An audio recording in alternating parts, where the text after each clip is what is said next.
Perfect. I'm glad you segued there because I think I want to get into the overall concept of just an accredited investor, a qualified investor, and there's multiple tiers there. If you can kind of walk us through that a little bit on the back of the idea that liquidity is incredibly important, especially in volatile markets, and alternative investments aren't necessarily built to be the most liquid vehicles. Can you talk a little bit about the tier of investing classification for alternative investments, in general, and then talk about the importance of liquidity and how it's changed over the last, say, half a decade? Yes, certainly. So the SEC has three designations for investors going into private placements.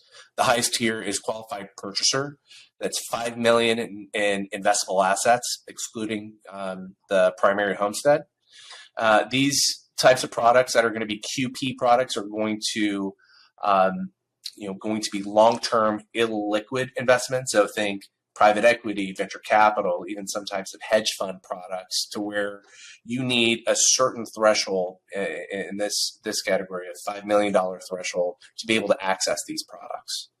The second tier is what's called a qualified client designation.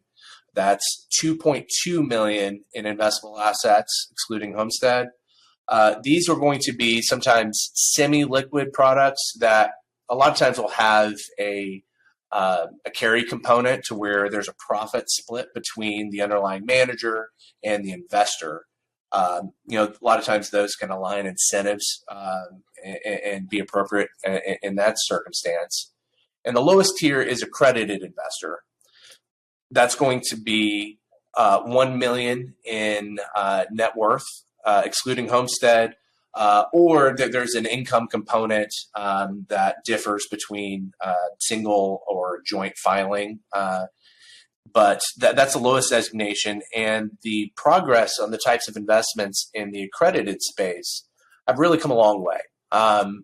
Private equity is inherently an illiquid asset class. If you think about the concept of private equity, buying a private company, improving operations, restructuring the balance sheet, and ultimately selling that company off several years later at a premium to what you purchased it for, that doesn't offer liquidity in that interim time frame. However, in the accredited space, there have been products that will combine investors into these fund structures and diversify out their holdings in a lot of these different alternative strategies, where you can get similar type of exposure to some of the more illiquid QP products, but in a more palatable wrapper. So there are certain funds like registered investment corporations or interval funds, where it might have an accredited investor designation associated with that. However, it does offer sort of semi-liquid, offering. So where you can get, some sort of liquidity in a regular basis, in most cases quarterly.